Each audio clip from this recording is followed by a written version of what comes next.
Good evening. Thank you for joining us for News 3 Live at 6. I'm Steve Wolford. As state leaders continue to refute a Justice Department designation as sanctuary jurisdictions, a new controversy is unfolding. Earlier this week, the DOJ said Nevada and Las Vegas were among the jurisdictions that impede enforcement of federal immigration law. Both Governor Lombardo and Mayor Shelley Berkeley have both pushed back on that designation. Now the DOJ is requesting assistance from National Guard troops in 20 states, including Nevada, to help ICE with clerical and administrative work at detention facilities around the U.S. According to the Nevada Guard, the request is only for administrative and logistical support, not law enforcement duties. If it gets final approval, about 35 Nevada Guardsmen would take part in a volunteer basis plan through mid-November, but Democratic State Assemblywoman Cecilia Gonzalez says Governor Lombardo is not protecting Nevadans.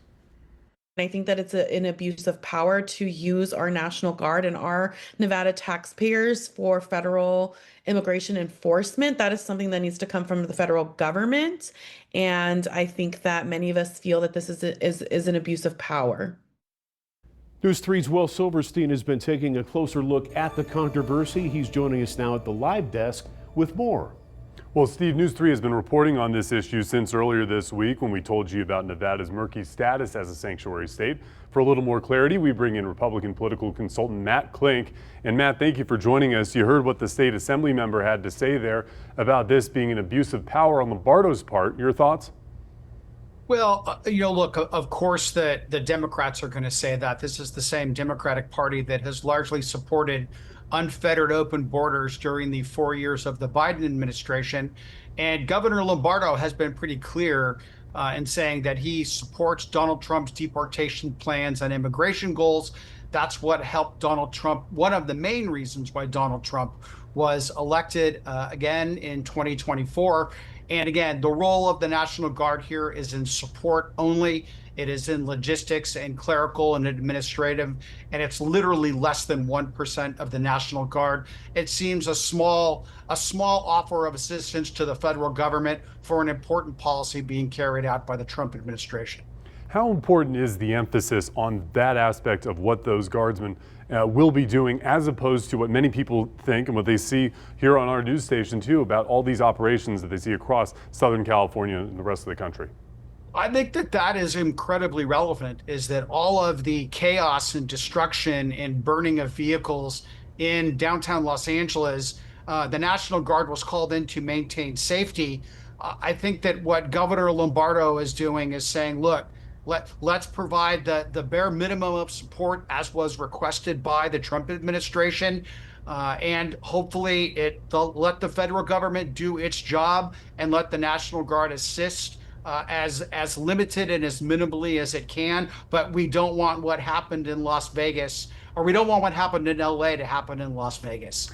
Well, when you hear kind of about these efforts that Governor Lombardo is taking part in, this being one of them, is this to get Nevada removed off that list of sanctuary states that we saw listed earlier this week, even if the definition of a sanctuary state is a bit murky? Well, it is a little bit murky, but the challenge is that the Democrats want to have their cake and eat it too. They're saying, oh, we're not a sanctuary state, but we're going to behave like one anyway. We're not going to support the federal government. We're not going to help them get people who are here, criminal illegals, or frankly, that matter, people who are with criminal illegals and are swept up in these ICE raids. We're not going to help. And frankly, that's just wrong. And it should be the policy that, look, if you're here illegally, the federal government is ultimately going to find you, in particular, if you're a criminal illegal alien. So again, I think this is a policy that fits with the mores and values of the people of Nevada. And last question for you. We're already a year out, so it's a long time away. But the Attorney General, Aaron Ford, who's a Democrat, and you have Governor Lombardo, a Republican, Ford has also said he doesn't believe the state's a sanctuary state, but his policy on what goes on here with ICE might be a little bit different than the governor's. What do you make of this little debate, it seems, between the two, and perhaps why the state may be designated the way it is as a sanctuary state with the chief law enforcement officer here in Nevada under that title?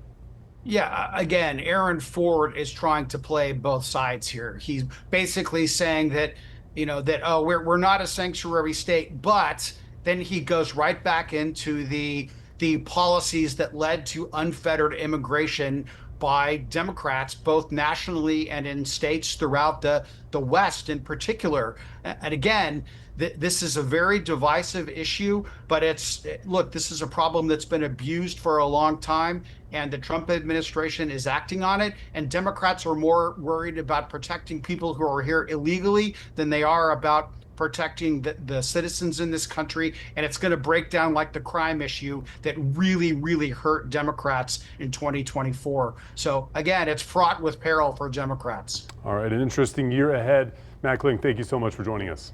Thank you, Will. All right, you will hear more, I should speak English on this one, from him in our coverage this evening at 11 p.m. Steve. All right, thanks, Will. Nevada AG Aaron Ford gave News 3 a statement on Nevada being labeled as a sanctuary state. He says, in part, I've said time and again that he does not support policies that provide sanctuary to criminals, adding, President Trump and Governor Lombardo have the same chaotic approach to governance in their utter disregard for the truth.